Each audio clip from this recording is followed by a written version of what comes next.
Assalamualaikum warahmatullahi wabarakatuh. Kami di sini dari kelompok 13 akan memaparkan materi akuntansi pengantar yaitu piutang usaha, wesel tagih, dan laporan usaha.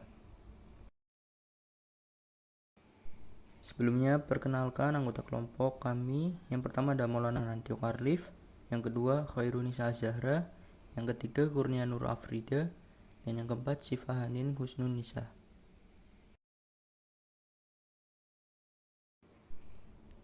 Jenis piutang.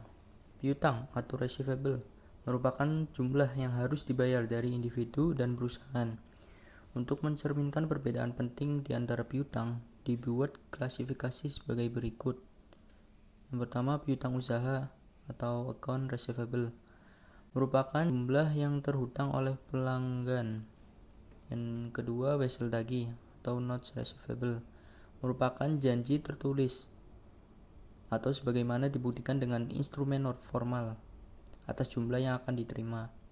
Yang ketiga, piutang lain-lain, order receivable, mencakup piutang non-dagang atau non-trade receivable, seperti piutang bunga, pinjaman kepada manajer perusahaan, uang muka kepada karyawan, dan pajak penghasilan yang tidak dikembalikan.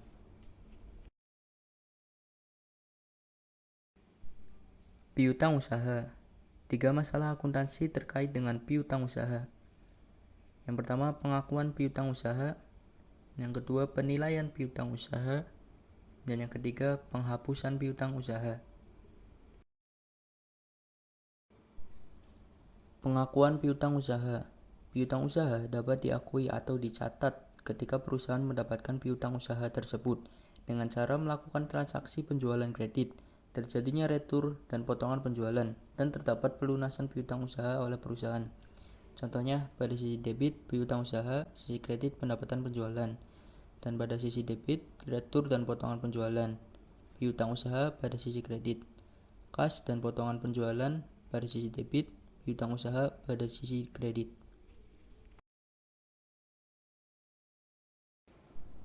Penilaian piutang usaha.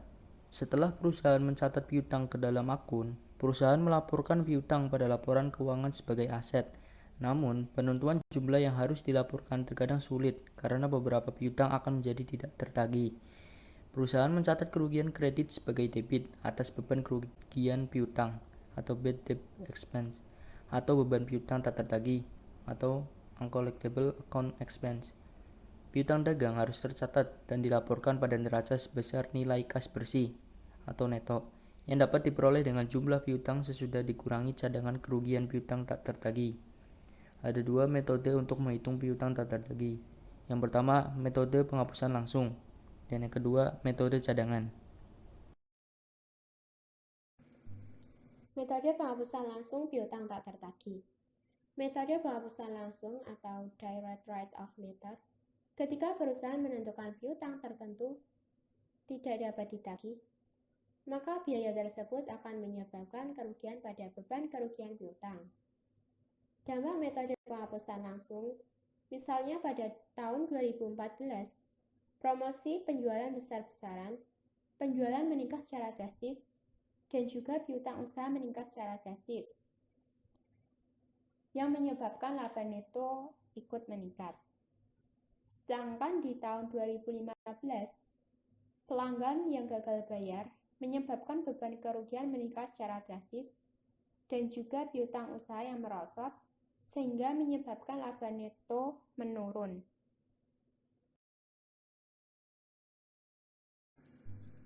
Metode pencatatan langsung. Untuk mencatat penghapusan piutang, beban kerugian piutang di debit dan piutang usaha di kredit. Untuk mencatat ketika terjadi pelunasan piutang, piutang usaha di debit, dan beban kerugian usaha di kredit. Proses pelunasan piutang akan dicatat pada kas perusahaan yang semakin bertambah, yang dicatat pada kas di debit dan piutang usaha di kredit.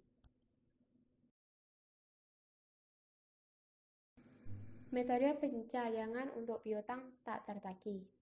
Metode pencadangan atau allowance method piutang tak tertagih meliputi perkiraan piutang-piutang yang tidak tertagih pada akhir masing-masing periode. Perkiraan tersebut dicatat dalam Jurnal Penghapusan Piutang sebagai beban kerugian piutang. Terdapat 3 fitur penting metode pencadangan, meliputi yang pertama, perusahaan memperkirakan piutang tak tertagih. Yang kedua, perusahaan mendebit perkiraan tidak tertagihnya dengan beban kerugian piutang dan mengkreditkannya ke cadangan kerugian piutang melalui penyesuaian akhir periode. Yang ketiga, ketika perusahaan menghapus akun tertentu, mendebit piutang tak tertagih ke cadangan kerugian piutang dan kredit yang jumlahnya harus dibayarkan ke piutang usaha.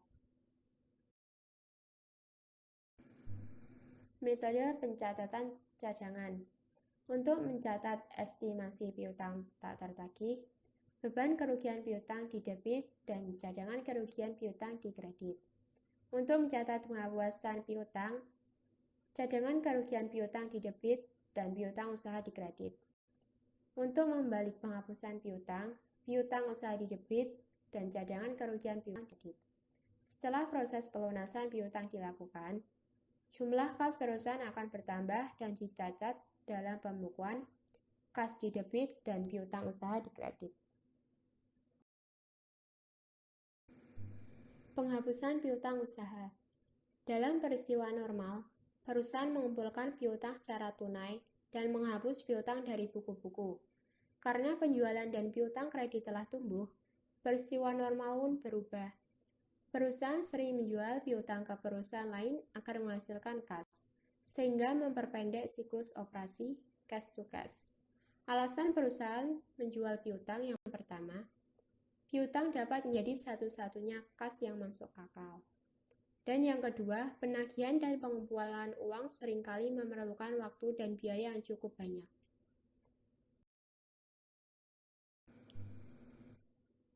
Wesel tagih. Perusahaan dapat memberikan kredit dengan imbalan instrumen kredit formal yang dikenal sebagai surat promes.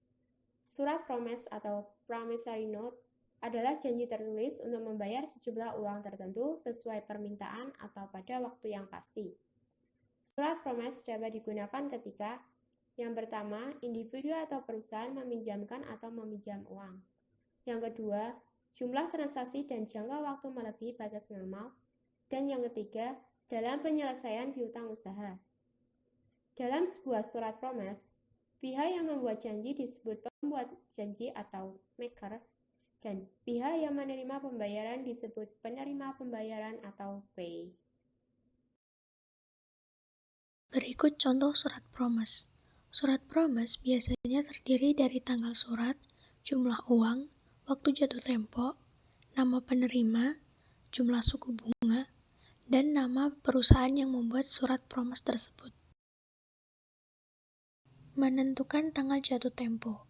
Ketika masa berlaku wesel disebutkan dalam bulan, tanggal jatuh tempo dihitung bulan sejak tanggal penerbitan. Misalnya, tanggal jatuh tempo untuk wesel 3 bulan dengan tanggal 1 Mei adalah 1 Agustus. Kemudian ketika tanggal jatuh tempo dinyatakan dalam hitungan hari, dalam menghitungnya abaikan tanggal penerbitan wesel, tetapi sertakan tanggal jatuh tempo. Misalnya, tanggal jatuh tempo nota 60 hari tertanggal 17 Juli adalah 15 September yang dihitung sebagai berikut. Termin wesel 60 hari dikurangi dengan jumlah hari dari tanggal 17 Juli sampai 31 Agustus, yaitu sebanyak 45 hari, dihasilkan tanggal jatuh temponya sebanyak 15 hari. Kemudian 3 cara untuk menyatakan tanggal jatuh tempo surat promes. 1. Sesuai permintaan. Misalnya ketika penerima pembayaran menyatakan, sesuai permintaan saya akan membayar. Yang kedua, sesuai tanggal yang ditentukan. Misalnya penerima pembayaran menyatakan, pada tanggal 23 Juli saya berjanji akan membayar. Kemudian yang ketiga, pada akhir periode waktu tertentu ditetapkan. Misalnya penerima pembayaran menyatakan, 1 tahun dari sekarang saya berjanji akan membayar. Menghitung bunga. Berikut rumus dasar untuk menghitung bunga pada wesel tagih yang disertai bunga, yaitu nilai pokok wesel dikali tingkat suku bunga tahunan dikali waktu termin dalam 1 tahun menghasilkan bunga. Tingkat suku bunga yang ditentukan dalam wesel adalah tingkat suku bunga tahunan. Periode diskonto dalam perhitungan menunjukkan fraksi dari suatu tahun yang menilai bahwa wesel tersebut masih beredar. Bila tanggal jatuh tempo dinyatakan dalam hitungan hari, periode diskonto seringkali merupakan jumlah hari dibagi 360. Saat menghitung hari, hilangkan tanggal wesel diterbitkan, tetapi sertakan tanggal jatuh tempo. Bila tanggal jatuh tempo dinyatakan dalam bulan, periode diskonto adalah jumlah bulan yang dibagi dengan 12. Permasalahan wesel tagih. Yang pertama, mengakui wesel tagih. 2. Menilai wesel tagih. Dan yang ketiga yaitu menghapus wesel tagih. Mengakui wesel tagih. Sebagai contoh, misalnya sebuah perusahaan membuat wesel tagih untuk menyelesaikan rekening terbuka. Maka penerima wesel tersebut akan menjurnal dengan mendebet wesel tagih dan mengkredit piutang usaha. Perusahaan mencatat wesel tagih sebesar nilai pokoknya. Jumlah tersebut dicantumkan di bagian depan wesel. Tidak ada pendapatan bunga yang dilaporkan saat wesel tersebut diterima karena prinsip pengakuan pendapatan tidak mengakui pendapatan sampai pemenuhan kewajiban terpenuhi. Bunga diperoleh atau diakui seiring berjalannya waktu. Jika sebuah perusahaan meminjamkan uang dengan menggunakan wesel, jumlahnya menjadi debit untuk wesel tagih dan kredit untuk kas sebesar jumlah pinjaman. Menilai wesel tagih. Menilai wesel tagih jangka pendek sama dengan menilai piutang usaha. Seperti piutang usaha, perusahaan melaporkan wesel tagih jangka pendek sebesar nilai realisasi atau neto kas. Akun cadangan wesel tagih adalah cadangan piutang tak tertagih. Estimasi yang digunakan untuk menentukan nilai realisasi kas dan pencatatan beban kerugian piutang dan cadangan tersebut dilakukan menggunakan cara yang sama seperti piutang usaha.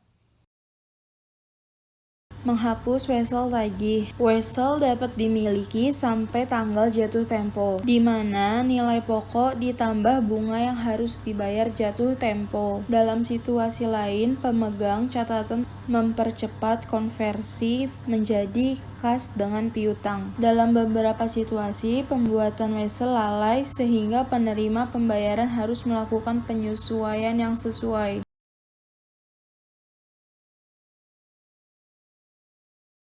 Wesel tagih yang layak. Wesel dapat dikatakan layak ketika pembuatannya membayar jumlah penuh pada saat tanggal jatuh tempo. Setiap bunga bawaan dalam wesel, nilai saat jatuh tempo, adalah nilai pokok dari piutang wesel ditambah jangka waktu yang tertera dalam wesel.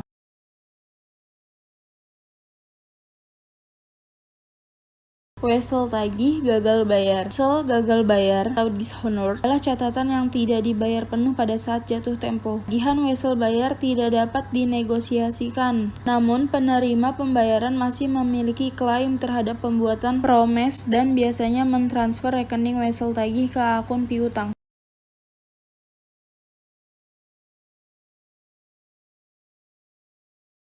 Penyajian laporan. Yang pertama, keharusan. Perusahaan harus mengidentifikasi jenis-jenis utama piutang dalam laporan posisi keuangan atau catatan atas laporan keuangan. Yang kedua, laporan posisi keuangan. Piutang jangka pendek di bagian aset lancar. Investasi jangka pendek muncul setelah piutang jangka pendek karena investasi lebih liquid atau mendekati kas. Yang ketiga, laporan laba rugi. Melaporkan beban utang dan beban biaya jasa sebagai beban penjualan di bagian operasi. Pendapatan bunga muncul di bagian pendapatan dan beban lain-lain. Bagian kegiatan non-operasional dari laporan laba rugi.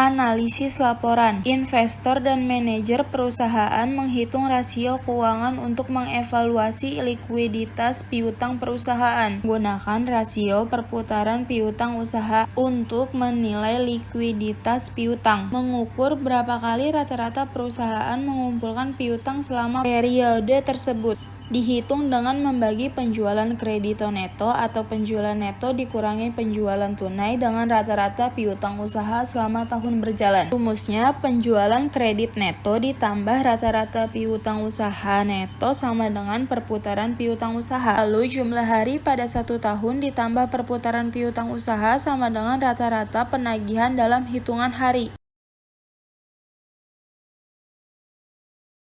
Sekian dari kelompok saya, apabila ada kekurangan mohon dimaafkan, dan jika ada pertanyaan tolong disampaikan. Terima kasih semuanya. Wassalamualaikum warahmatullahi wabarakatuh.